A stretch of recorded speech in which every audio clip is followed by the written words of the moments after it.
이제는 우리 한마음 찬양대 찬양으로 하나님께 영광을 돌리시겠습니다. 찬양의 큰 은혜 받으시기 바랍니다.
아멘.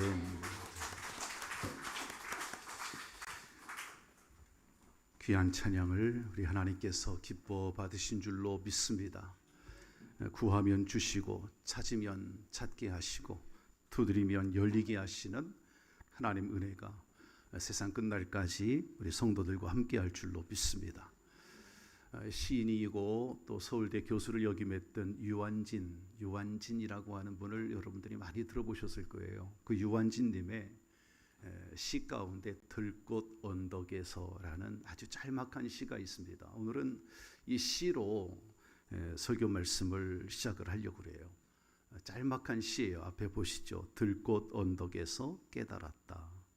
값비싼 화초는 사람이 키우고 값 없는 들꽃은 하나님이 키우시는 것을, 그래서 들꽃 향기는 하늘의 향기인 것을.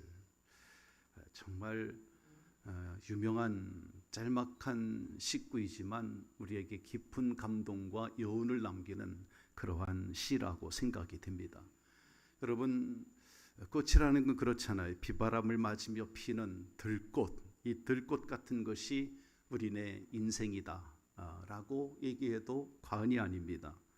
그러기에 우리는 사람이 키우는 그러한 값비싼 온실 속의 화초가 아니라 우리는 하나님이 키우시는 야생의 들꽃이 되기를 원해야 된다 하는 그런 내용이 이 시에 담겨 있는 뜻입니다. 오늘 저는 이 본문 말씀 시편 62편의 말씀을 통해서 우리가 야생의 들꽃처럼 우리 인생이 많은 고난이 있고 어려움이 있지만 지금 다윗은 고백합니다. 고난 가운데서도 잠잠히 하나님만 바라보겠다고.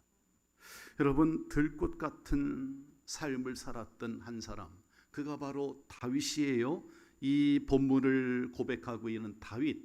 여러분, 다윗의 삶을 생각해 보면 그는 인생에 무거운 짐이 있을 때마다, 너무 힘들고 지칠 때마다 조용히 잠잠히 신앙으로 다 이겨냈습니다. 여러분, 우리 성도님들도 가끔씩은 좀 조용한 소음이 멈춘 그러한 곳에 가서 수양회를 아니면 기도 시간을 가졌으면 좋겠다 하는 그러한 생각이 들 겁니다. 아주 공기가 좋고 경치가 아름다운 그런 곳에 가면, 제가 지난주에 삼여전도 회원들과 함께 가평에 있는 잣나무 숲으로 만든 그런 공원을, 또 아침 고요 수목원을 다녀왔습니다. 아침 고요 수목원은 너무나 유명하니까 사람들이 바글바글한데, 이 잣숲 공원은 그야말로 아주 그냥 힐링이 되는 그런 장소였습니다. 아주 마음이 정화되는, 공기만 많이 마셔도 좋겠다. 그 잣숲 공원에서 피톤치드가 잘 나오니까요. 그래서 그런 생각을 해봤습니다. 여러분, 조용한 곳에서 우리의 삶을 좀 멈추고 내 마음을 정화시키고 새 힘을 얻는 그런 느낌을 우리는 동경하죠. 사람들은 그런 마음을 갖습니다. 사실 우리 현대인들의 삶 가운데 보면 너무나 많은 소리들과 시끄러운 소음 때문에 우리의 영혼을 쉬지 못하게 만듭니다. 힘들지요. 그래서 분주함과 익숙한 그런 소리들에 시달려 가지고 자기도 모르게 우리 마음속에 생겨나는 증상들이 있어요. 불안함, 스트레스, 이와 같은 것들이 우리에게, 현대인들에게 다가오는 증상들입니다. 그렇게 일상생활을 계속하다 보니까 우리 영혼이 깊이 병들어가는 거죠. 신음하고 있는 거죠. 현대인들 가운데는 그렇게 병에 걸려 시달리는 사람들이 많이 있다고 봅니다. 근데 대부분의 사람들이 그 사실조차도 깨닫지 못하는 거죠. 그냥 주어진 생활에 바쁘게 달려갑니다. 자고 일어나면 출근해야 되고 또 달려가야 되고, 마치 다람쥐 쳇바퀴 돌던 것처럼 그렇게 내 영혼이 병들어 있는데, 내 영혼은 쉼을 바라고 있는데, 간절히 바라고 있는데, 그런데 갖지 못하는 거예요. 그러한 쉼을. 그러니까 그 안에 나타나는 많은 증세들이 있게 되는데, 나도 모르게 찾아오는 증상들입니다. 예를 들면 불안증이 찾아오지요. 이유를 모르는 우울 증세가 오기도 하고, 어딘가 도망가고 싶고, 그런 마음, 예측 불가능한 미래에 대해서 우리 마음속에 두려움이 생기기도 하고, 막 화를 내는 증상, 누군가를 붙잡고 한없이 울고 싶은 그런 마음, 노름이나 술이나 또는 잘못된 남녀 관계에 빠져서 벗어나지 못하는 그러한 증상들, 마음이 밴댕이 속같이 좁아져 가지고 아주 작은 일에도 섭섭해하고 오해를 사고 삐지죠. 기타 등등. 우리는 현대인들 가운데 그러한 것들이 많이 우리를 병들게 한다는 거예요. 왜 이렇게 사람들이 허술하고 쉽게 흔들리는 걸까? 오늘 결국 모든 것들은 우리 영혼이 하나님을 우러러 바라볼 때 얼마나 허역한 존재인지 우리 자신이 그것을 이 말씀 속에서 잘 보여주고 있다라는 그런 생각이 들었습니다. 참으로 이 시대는 영적으로 갈급한 시대입니다. 오래전 18세기에 영국의 퀘이커 교도였던 존 울만이라고 하는 그런 설교가였습니다. 퀘이커 교도라고 하는 게 오늘날 개신교와 같습니다. 그 당시 영국에서 시작되고 북미국에서 많이 활동을 했던 퀘이커 교도가 누구냐면 그 당시 기독교 연합 개신교 교회 연합체가 퀘이커 교도입니다. 상당히 보수주의를 주장하는 그런 사람들이었는데 이단은 아닙니다. 그 존 울만이 그 퀘이커 교도의 대표적인 그러한 설교가이기도 해요. 그분이 그런 얘기를 했습니다. 깊은 곳에 거주하는 것이 좋습니다. 사람들의 영을 느끼고 이해할 수 있기 때문입니다. 이렇게 얘기를 했어요. 좀 깊이 있게 사람을 보자는 거죠. 좀 깊이 있게. 우리가 사는 이 지구촌은 상당히 좁다고 생각이 됩니다. 왜냐하면 지금은 사방으로 통하잖아요.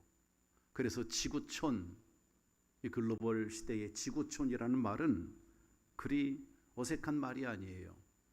현대인들이 그러한 시대 속에 살고 있는데, 여러분 오늘 아침에도 여러분이 미국에 있는 사람들에게 연락을 하기도 했고, 또는 저 아프리카나 유럽에 있는 사람에게, 우리와는 완전히 반대쪽에 사는 사람들인데 그들에게 인터넷으로, 카톡으로 여러분 분명히 소식을 주고받고 이 자리에 오신 분도 있을 수 있을 겁니다. 그만큼 넓은 이 지구가 아주 좁아진 거죠. 빨라진 거죠. 굉장히. 이 지구촌이 굉장히 분주하고 빨라지고, 그런데 이렇게 빨리 소통할 수 있는데, 그런 반면에 사람들은 좀 깊이 있는 삶을 잃어버린 것 같아요. 깊이가 없는 삶. 겉으로는 화려하고 빠르고 속도감이 있고 상당히 감각적이지만, 그러나 존재의 뿌리가 깊이 내리지 않은 그러한 허약한 생활을 하고 있는 현대인들 말입니다. 우리예요, 우리. 그게. 그래서 예수님께서 베드로를 부르실 때, 부활하신 예수님께서 베드로를 다시 만나잖아요. 그리고 깊은 곳에 가서 그물을 내려 고기를 잡으라고 말씀하시잖아요. 갈릴리 바다의 깊은 곳에 베드로가 그물을 내립니다. 그리고 많은 고기를 잡게 됐죠. 이것처럼 오늘 우리는 좀 영적으로 깊은 곳을 추구하고 노력하는 그러한 성도님들이 되어야 할 줄로 믿습니다. 기도에 좀 깊은 곳으로 들어가시기를 주의 이름으로 축원합니다. 말씀의 깊은 곳으로 들어가시길 바랍니다. 얄팍하고 감각적이고 보이는 것에만, 겉으로만 수박이지 말고 말이죠. 모양만 그리스도이 아니라 우리가 생활 속에 좀 깊이 있는 신앙생활, 정말 그게 필요한 것 같아요. 우리 삶의 중심으로 들어가는 영적인 깊이가 있는 그런 성도가 되시기를 주의 이름으로 축원합니다. 그래서 우리 성도님들이 오늘 이 다윗처럼 믿음으로 하나님만을 바라보고 의지함으로 승리하는 삶이 되어야 할 것입니다. 자, 그렇다면 저는 오늘 하나님만 우리가 바라보아야 할 이유를 몇 가지 이야기할 겁니다. 성경을 볼까요? 시편 62편 1, 2, 5절을 함께 다시 한번 읽겠습니다. 여러분 성경을 다 같이 읽어주세요. 시작. 나의 영혼이 잠잠히 하나님만 바라미요 나의 구원이 그에게서 나오는도다. 오직 그만이 나의 반석이시요 나의 구원이시요 나의 요새이시니 내가 크게 흔들리지 아니하리로다. 나의 영혼아 잠잠히 하나님만 바라라. 물은 나의 소망이 그로부터 나오는도다. 할렐루야. 여러분 지금 우리가 읽은 이 말씀 속에 보면 반석, 흔들리지 않기 위해서 여호와를 반석으로 삼고 있잖아요. 반석, 여러분 반석, 2절에 나온 이 반석이라는 것은 아무리 바람이 거세게 불어도 흔들리지 않습니다. 그래서 하나님을 반석에 비유해 다윗은 그렇게 찬양을 하고 있는 거예요. 즉 아무리 힘들고 어려운 상황이라도 잠잠히 하나님만 바라봄으로 흔들리지 않겠다는 거죠. 왜? 하나님이 반석이 되기 때문에. 나의 삶에 문제가 생기고 힘들고 어려운 일들이 있다 할지라도 조금 흔들리겠다는 거예요. 조금 흔들리겠다는 것. 조금은 흔들렸다가도 반석 대신 여호와를 바라보면 흔들리지 않기 때문에. 우리가 어떻게 흔들리지 않겠어요? 흔들리지 않고 피는 꽃이 어디 있겠어요? 다 흔들려 조금씩은. 그러나 다시 하나님만 바라보세요. 반석 대신 하나님만 바라보시고 다시 마음을 다잡고 힘을 내겠다는 그 고백이 지금 2절과 1절과 5절에 나타나 있는 다윗의 고백입니다. 여러분, 해바라기 꽃을 잘 아시지요? 해바라기는 중국 학명으로는, 중국 이름으로는 향일규라고 합니다. 향일규. 해를 바라보며 돌아간다라는 그런 꽃이다. 해를 바라보며 돌아간다. 한자의 뜻은 그런 뜻이겠죠. 영어는 선플라워입니다. 태양꽃이에요. 그야말로 태양과 관계가 있는 이름이 붙여진 꽃이 이 해바라기예요. 그 꽃이 해를 따라 돈다라고 알려져 있는데 사실은 그렇지 않습니다. 그냥 그 모양이 해를 닮았으니까 선플라워라고 그렇게 이름을 붙인 거예요. 그런데 여러분, 진짜는 해를 따라 돌아가진 않아요, 이 해바라기가. 그러나 늘 해만 바라본다는 거죠. 해바라기는 해만 바라본다, 그런 뜻이잖아요. 이런 의미에서 볼 때 우리 성도들은 뭐 바라기죠? 그치, 맞아, 주바라기야. 우린 주바라기. 그래서 그리스도인들을 주바라기라고 한 칭호를 붙일 수 있는 겁니다. 그 이유는 오늘 성경에 말하잖아. 오직 주님만 바라보고 사는 자들이기 때문에 잠잠히 하나님만 바라보겠다고 지금 다윗이 이 성경 말씀 62편 10편 전체를 보면 여러 번 반복해서 기록하고 있어요. 특히 오늘 본문 말씀 1절과 5절에 보면 1절에 나의 영혼아 잠잠히 하나님만 바라미요 라고 했고 5절에도 보면 나의 영혼아 잠잠히 하나님만 바라라 라고 이렇게 자기 자신을 각인시키고 있죠. 같이 합시다. 하나님만 바라라. 여러분, 이 말씀 속에는 주님만 바라보라, 주님만 기대하라, 주님만 의지하라 하는 그런 의미가 담겨 있을 겁니다.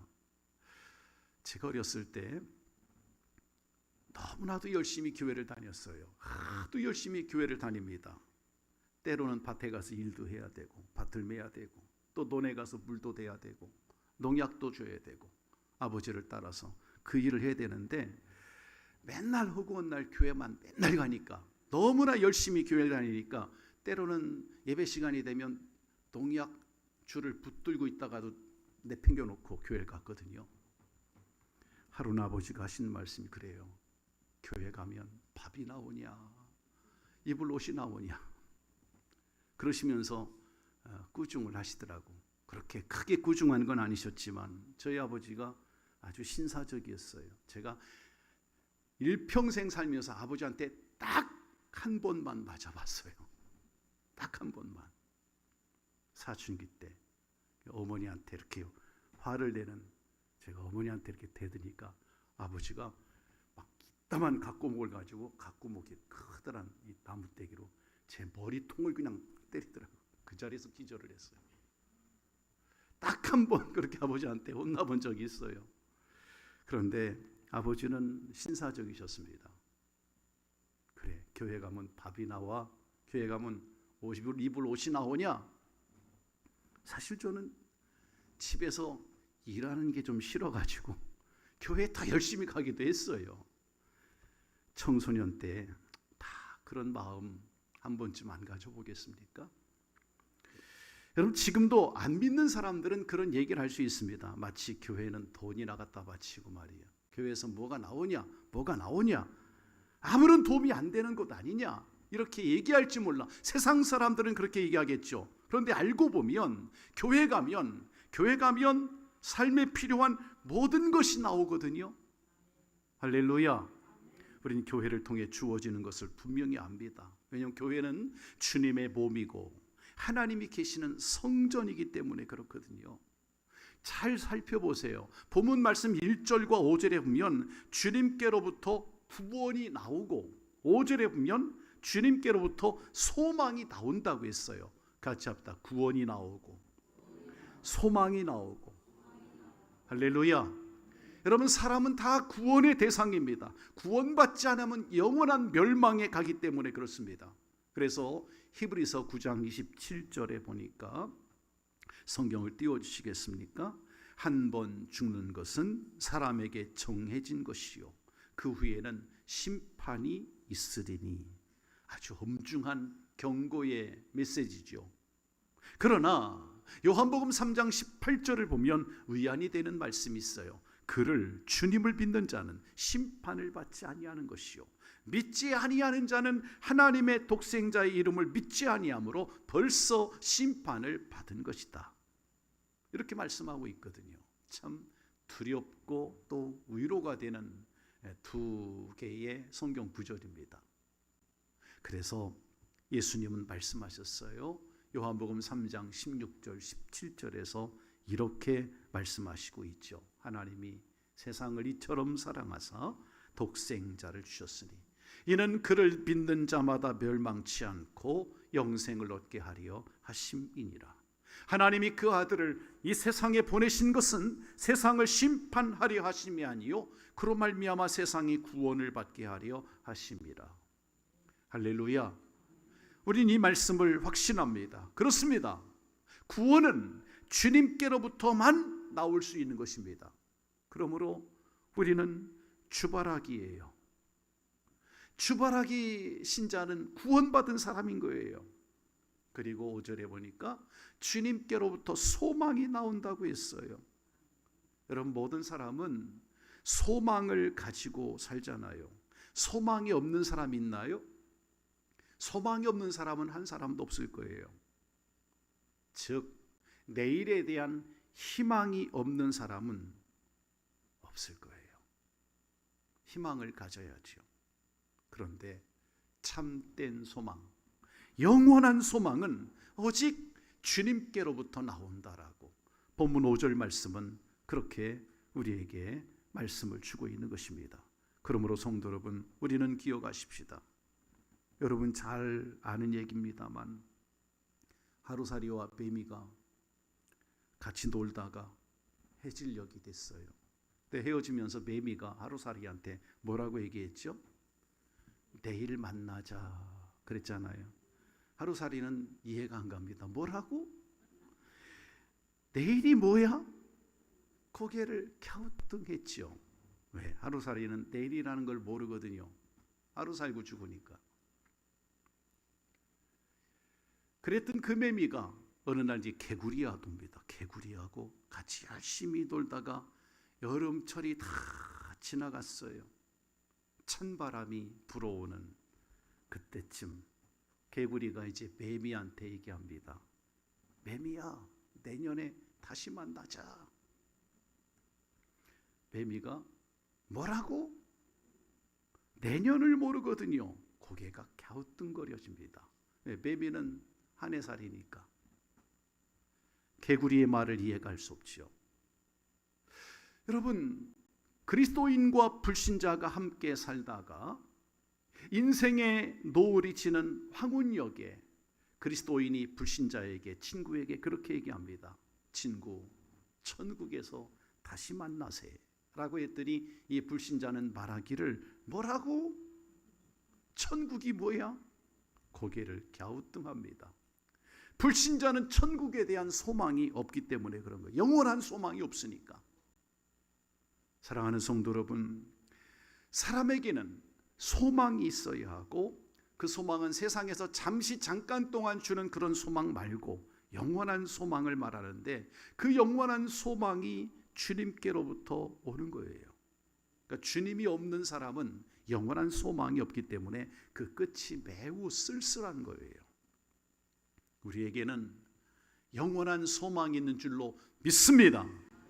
그러므로 여러분의 마음이 요동칠 때, 힘들 때 오늘 이 고백처럼 다윗처럼 하나님의 말씀만을 의지함으로 흔들리지 않는 그런 성도가 되시기를 주님의 이름으로 축복합니다.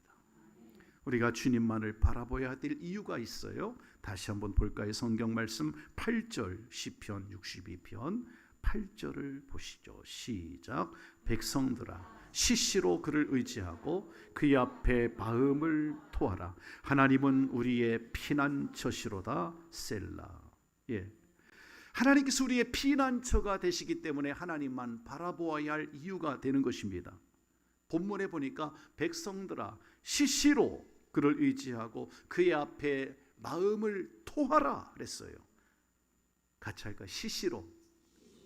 이건 항상이란 뜻이에요. 그러니까 항상 의지해라.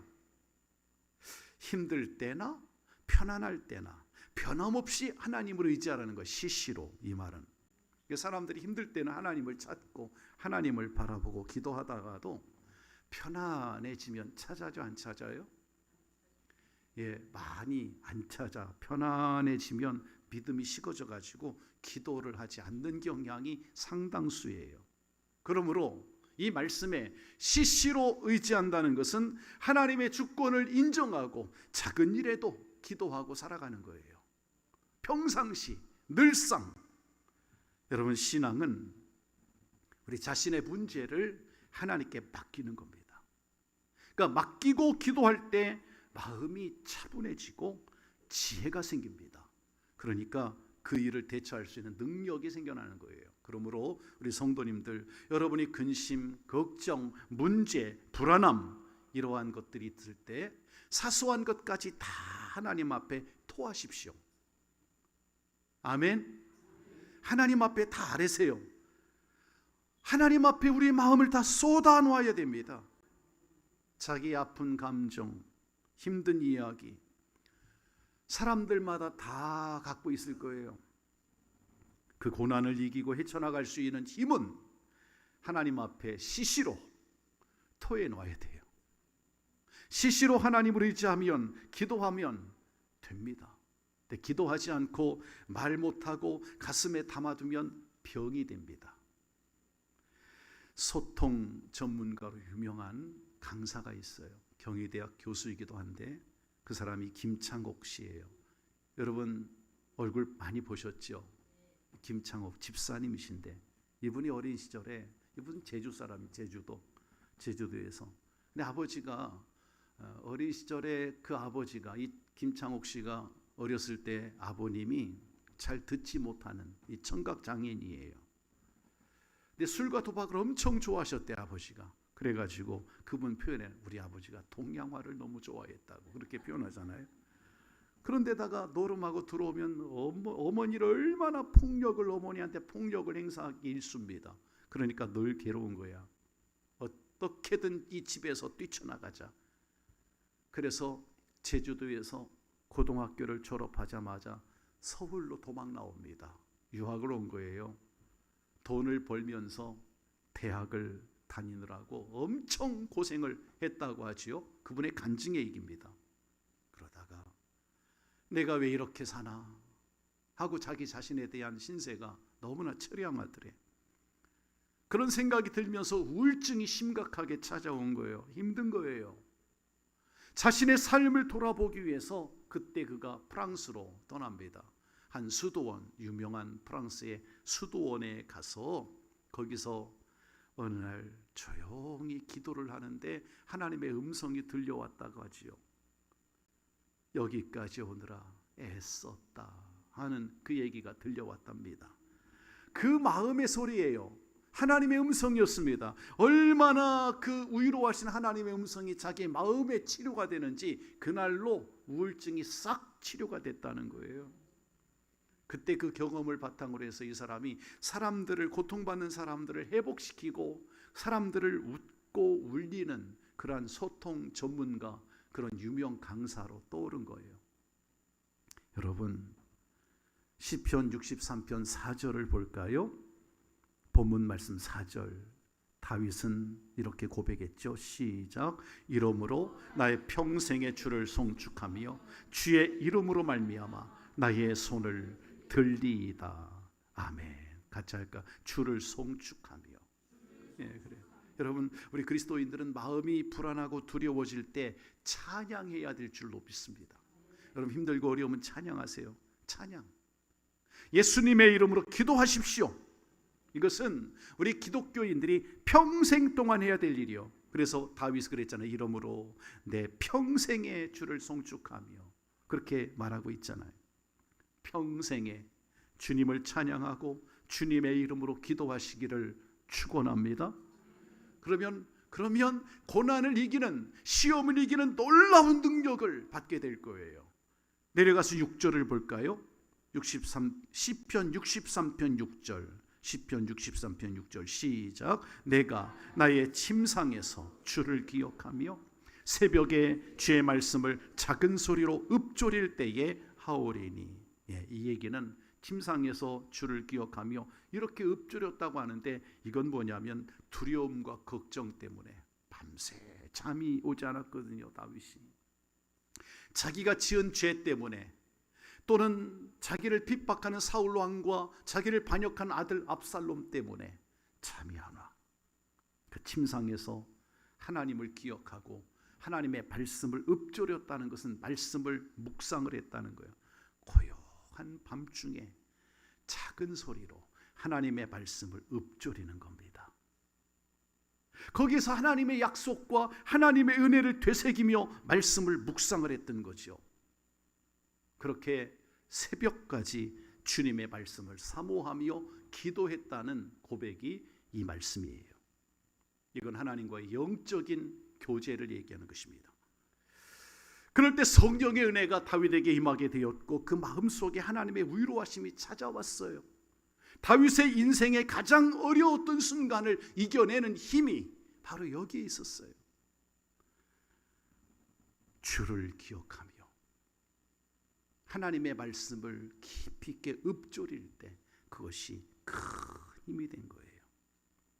그러므로 우리 성도님들 힘들고 어려울 때 여러분 자신이 여러분의 문제를 해결하려고 애쓰고 힘쓰고 그렇게 하지 마세요. 조용히 가던 길을 멈추고 기도하시길 바랍니다. 주님만을 바라보는 시간을 가지시기를 예수님의 이름으로 축원합니다. 저는 어린 시절에 폐결핵으로 사형 선고를 받았었습니다. 저는 이미 죽은 몸이었습니다. 병원에서 치료가 안 됐어요. 다 포기해야만 했어요. 청년 시절에는 배를 가르는 큰 수술을 하게 됐었고요. 그리고 결혼해서 얼마 있다가 허리가 디스크가 왔는데 허리 수술을 2번, 3번을 했어요. 밤 1시, 2시경 되면 잠이 안 와. 너무 아파가지고 울다가 깹니다. 그러면 성경을 펴고 새벽 2시에 성경을 읽는 거예요. 고요한 한밤중에 성경을 묵상할 때 그때 성령님께서 저를 만나 주셨어요. 희망도 사라지고 앞이 캄캄하고 절망적이었을 때 하나님이 저를 찾아와 주시고 저를 위로해 주셨어요. 저의 가치관을 새롭게 해주셨어요.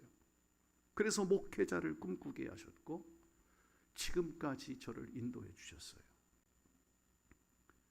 부디 바라기는 우리 상신교회 성도님들도 시시로 주님만을 의지하고 기도하셔서 피난처 되시는 그 주님을 만날 수 있기를 예수님의 이름으로 축원합니다.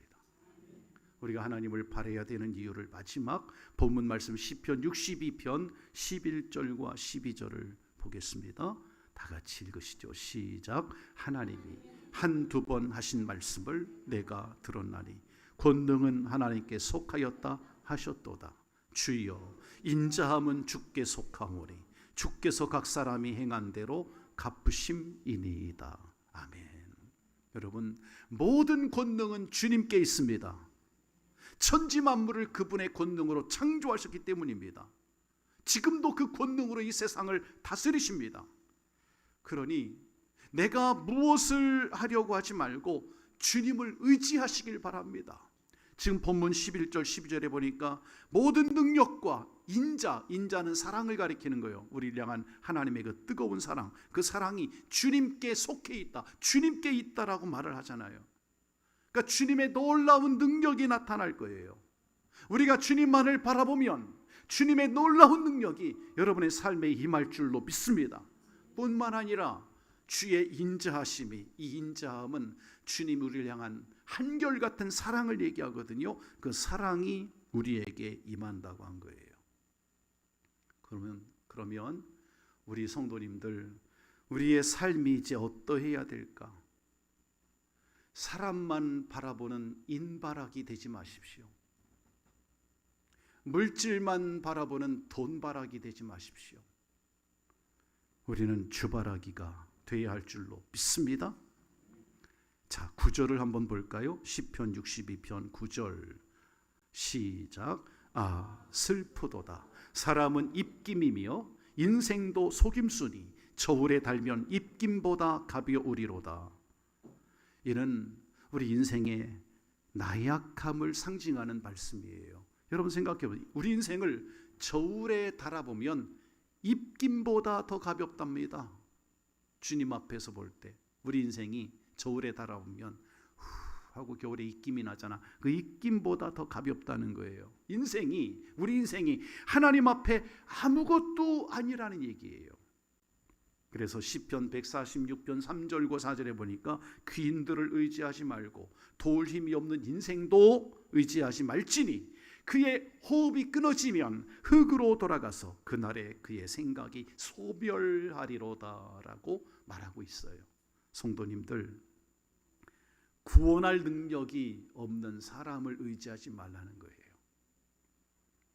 사람은 숨 한 번 끊어지면 흙으로 돌아가니 그가 세운 모든 계획이 그날에 다 사라진다는 얘기예요. 안개처럼 있다가 없어지는 거예요. 우리나라 최고의 부자였던 삼성그룹의 고 이건희 회장께서 지난 6년 전 2020년이죠. 10월 25일 날 향년 78세를 일기로 세상을 떠났잖아요. 우리가 잘 아는 이건희 회장, 그의 반려는 매우 힘들었습니다. 몇 년 동안 급성 심근경색으로 4년 동안 병자리했어요. 투병 생활을. 그러다가 78세에 인생 끝난 거예요. 이 사람은 대기업 총수이시니까 가장 좋은 병원에서 가장 좋은 의료진들을 통해서 진찰을 받고 치료를 받았습니다.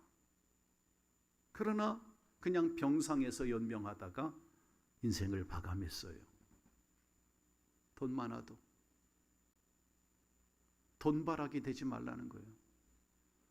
아무리 돈이 많은 부자라도 마지막 가는 길에는 그 누구도 함께하지 못한다는 겁니다. 그 많은 돈이 그를 지켜주지 못합니다. 그 많은 인맥이 그를 지켜주지 못하는 거예요. 그래서 오늘 성경 말씀 시편 62편 10절에 보면 이렇게 말합니다. 포악을 의지하지 말며 탈취한 것으로 허망하여지지 말며 재물이 늘어도 거기에 마음을 두지 말지어다 라고 말했어요. 우리가 일평생 살아가면서 새겨야 될 말씀인 거예요. 여러분, 하나님 앞에 바른 신앙생활 하셔야 돼요. 주님의 날에 나를 구별해서 하나님께 드리고, 여러분의 소득의 10의 1조를 하나를 구별해서 하나님 앞에 바르게 물질 생활하시고 돈바라기 되지 말고 주바라기 돼야 되잖아요. 이러한 인생을 예수님께서 말씀하시기를 누가복음 12장 21절에 보니까 자기를 위하여 재물을 쌓아두고 하나님께 대하여 부요하지 못한 자가 이와 같으니라. 이 어리석은 부자야. 그렇게 얘기를 했거든요. 재물을 많이 쌓았을지라도 주바라기가 되어야 된다는 거예요. 성도님들, 우리 그리스도인은 사람만 바라는 사람 바라기 되지 말고 물질 돈만 바라는 돈 바라기 되지 말고 주바라기 되시기를, 주님만 바라보시기를. 충분한 이유가 있어. 거기에 오늘 말씀 속에 구구절절 이야기하잖아요. 그러니까 주바라기 되십시오. 여러분, 하나님보다 자기 경험과 자기 힘과 자기의 수단과 자기의 경험을 의지하지 말라는 말씀입니다. 이 말씀은. 그래서 포악을 의지하지 탈취한 것으로 부자가 되려고 하지 말아라. 그런 사람들은 허망한 때를 맞이하게 돼. 다 망한다는 거, 그런 사람들은 나중에. 그러니까 부디 우리 성도님들이 여러분의 마음이 항상 하나님만 바라보고 의지함으로 하나님의 놀라운 능력을 경험하시고 일평생 하나님께 사랑받으며 살아가시기를 우리 구주 예수님의 이름으로 축원합니다. 축원드립니다. 기도하시겠습니다. 하나님 아버지 감사합니다. 오늘 귀한 말씀을 통해 우리가 하나님만 바라보아야 할 이유를 하나님 귀한 말씀을 통해 우리에게 허락해 주신 것을 감사드립니다. 사랑하는 주님, 우리는 일평생 살아가며 이 세상 바라보고 사람 바라보고 물질만 의지하지 않게 하여 주옵시고 진정 하나님을 찾게 하시고 하나님만 바라보는 신앙생활이 될 수 있도록 그분만이 나의 구원자요 소망 되시고 나의 심판주가 되심을 잊지 않는 우리 성도들 되게 하여 주시옵소서. 하나님 아버지, 믿음으로 승리하게 하시고 기도에 깊이가 있게 하여 주시옵시고 사역을 잘 감당하게 하시고 말씀 속에 깊이 들어갈 수 있는 우리 성도님들 되게 하여 주옵소서. 예수님의 이름으로 기도하옵나이다. 아멘.